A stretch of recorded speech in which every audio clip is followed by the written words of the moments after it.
The battle system in SaGa Emerald Beyond is awesome.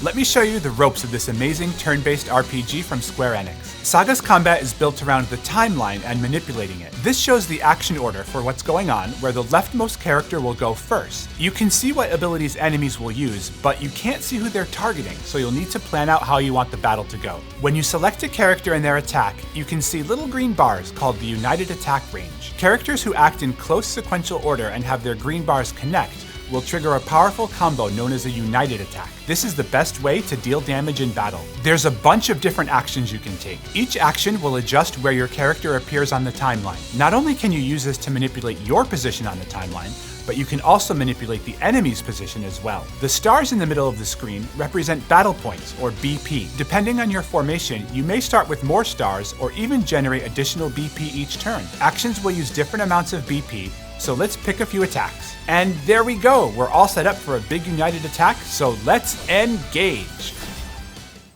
I love the retinue I've chosen in SaGa Emerald Beyond, so I want to make sure they stay alive. Why? Well, if a character loses all their health, they'll lose a life point, or LP for short. And if they run out of LP, they'll have to sit on the sidelines for a few battles. There are no healing abilities in the game, so let's take a look at the defensive options in SaGa Emerald Beyond. Manipulating the timeline is crucial to winning battles. This goes not only for our side of the field, but for enemies as well. They too can use the all-powerful united attacks when at least two of the red bars are next to one another. So here are a few ways of stopping that. The easiest way is to place at least one of your actions between the enemies. Separate them out, and woohoo, no more united attack. If you have text with a delay effect, you can knock back one of the enemies along the timeline. Just make sure your attack goes first. However, one of the strongest tools are conditional texts, which are used in response to an enemy attack. Here, the enemy is planning to use a united attack, and we can use our interrupt conditional text to put a stop to that. Be careful though.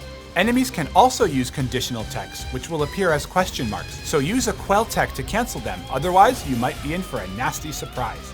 Finally, characters who don't perform an action on your turn will automatically defend, mitigating some of the enemy damage should they be targeted. This is just scratching the surface. Play around with what tactics work for you in SaGa Emerald Beyond. Are you looking for ways of making your retinue stronger in SaGa Emerald Beyond?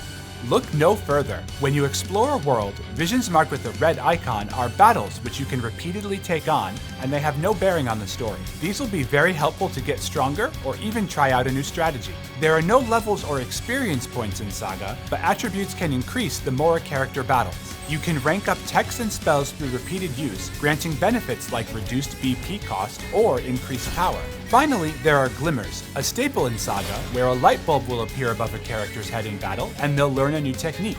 These occur at random when a character does an action. They're tied to battle difficulty, so try harder fights where possible if you want more text. Just note that these tips all apply to human characters. For other races, there are some special rules for you to find out when you get your hands on SaGa Emerald Beyond. Did you learn something new?